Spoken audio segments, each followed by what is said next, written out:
Thank you, sir. Thanks a lot for giving this opportunity and speaking in front of this august presence here.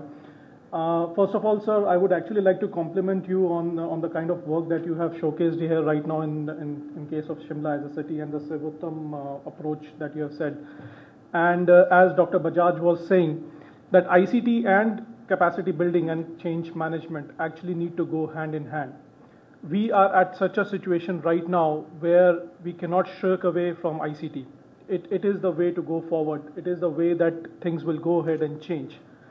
But we also need to appreciate the fact that as of now, around 70 to 80% of people who are actually in the administrative seats have to be have to be sensitized on the usage of ICT and how ICT can help them improve the processes, help them deliver the services that needs to be given to different citizens properly. So I think, sir, that Sevottam approach will go, in a long way, and I'm pretty hopeful that this would be the way forward for taking up the change management prospects in other departments also. Best of luck for future perspective. I have a pretty big slide, but most of the things were already spoken about from a change management perspective. I'll try to skip most of those things, and I would like to start my presentation by quoting two people who have been centuries apart but are practically saying the same thing. Chanakya said that in the happiness of his subjects lies the king's happiness. He is talking about the people, the normal people who reside in a kingdom.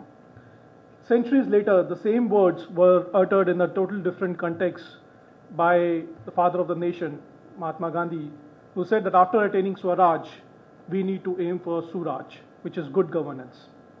And good governance is something, as somebody also was pointing out in the morning session itself, is something that needs to be incorporated into the whole administrative effort, so as to give better services to the citizens per se.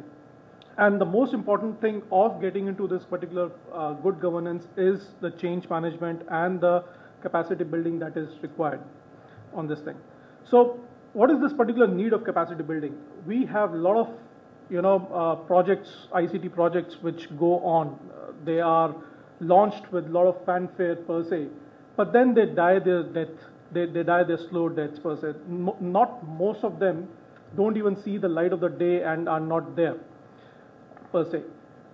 Basically, if you start off with a small thing, and when you try to improve and increase the scope of the things, more and more troubles and more problems and more challenges come to you.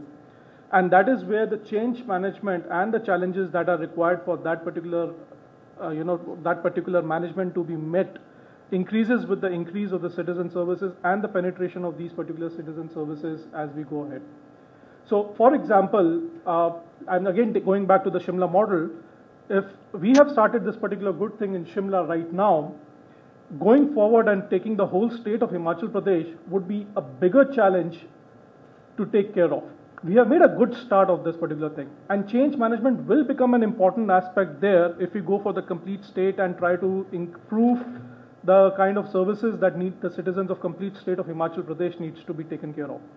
So change management actually is basis of three layers, if I may say so. You have the individual, you have the organization, be it any government department or anything, and then you have the community as a whole.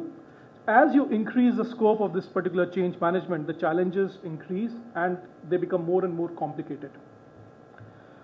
There are specific building blocks for this particular capacity building. You have the change management, where you have to have the administrative approvals.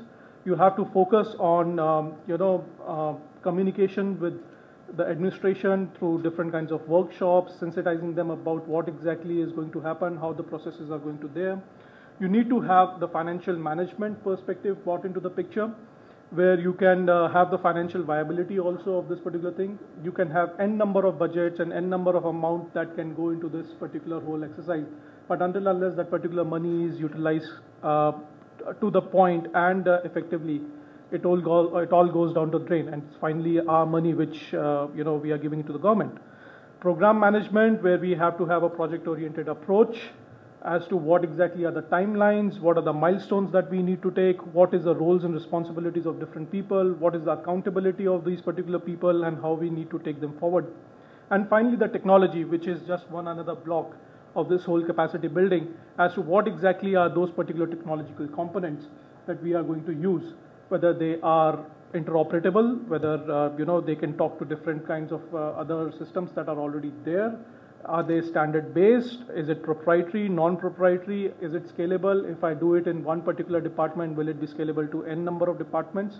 So these are certain questions that we need to actually answer before we go ahead and do what exactly in a complete framework for a capacity building. The elements are basically four key elements which are there in the capacity building program. You have to have the leadership and vision. And that is where I have kept the first point in there is hard decisions. Hard decisions have to be taken. They have to be taken from a government's perspective of coming up with who is going to run this particular thing. There has to be a vision, there has to be an accountability, there has to be a responsibility from all levels, specifically from the top management of the government. The chairmen, the commissioners of urban local bodies have to take care of these particular hard decisions of in lieu of bringing in more services to the citizen. You have to have the policy formulations, the community and the resources which are available. Then once these particular decisions have been taken and the framework has been defined, roles and responsibilities have been given, you do a program development and develop that particular program, take it through a management exercise, continuously monitor that particular thing, and finally come out with the project management where one of our friends had said about SLAs and quality management and core skills of the people that need to be brought in. So looking at the present scenarios in urban local bodies, you need solutions which are actually independent or can become as much independent as possible of the people who are there, who are working there. I don't say people as a resource is not important, they are very important. But we need to come up to a fact that tomorrow, because of the aging population, tomorrow these particular people would be replaced by a newer generation who would be more attuned to ICT technologies per se. So we need, but they are not experienced. Experience is with the present crop of people. They are not experienced, but we need to have that particular correct fusion of experience and the ICT technology knowledge between different people, and we should try to keep these processes as independent of people as possible. And that is where the actual empowerment of the government as well as the citizen will take care of. Having said this, government has always been a good user of Oracle technology per se, and over the years they have been utilizing different kinds of technologies and different kinds of computers from to help them do their own processing, whether it be salaries or be it citizen services, etc. But what we are seeing today is a place where you can go ahead, go to online, download certain forms, fill up those particular forms, but what it results actually is still the same lines and still the same people who would be working manually on those particular things.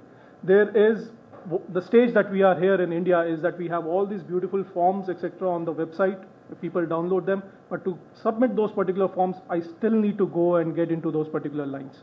I still need to struggle my way towards different different departments to take if any grievances has my grievance has been addressed properly or not. I don't know. So there is a wall which is what we call as e-government per se. So this e-government wall actually is a kind of, let us say, a kind of hurdle that needs to be taken up, and it has to be broken down so that an actual empowerment of the government and people happens. So there are a lot of issues with e-government. You have a lot of different technologies, you have different legacy systems, lot of systems which are working in isolations, because that is where we have come in from. That is how we are evolving. We say that I need this particular thing to be automated as of now. I am thinking in silo, and I take it through the complete end of that particular thing. But I don't know tomorrow this particular information or the ICT intervention that I'm having needs to integrate and interact with a lot of other different systems also in this particular thing. So there are a lot of issues per se in this e-government.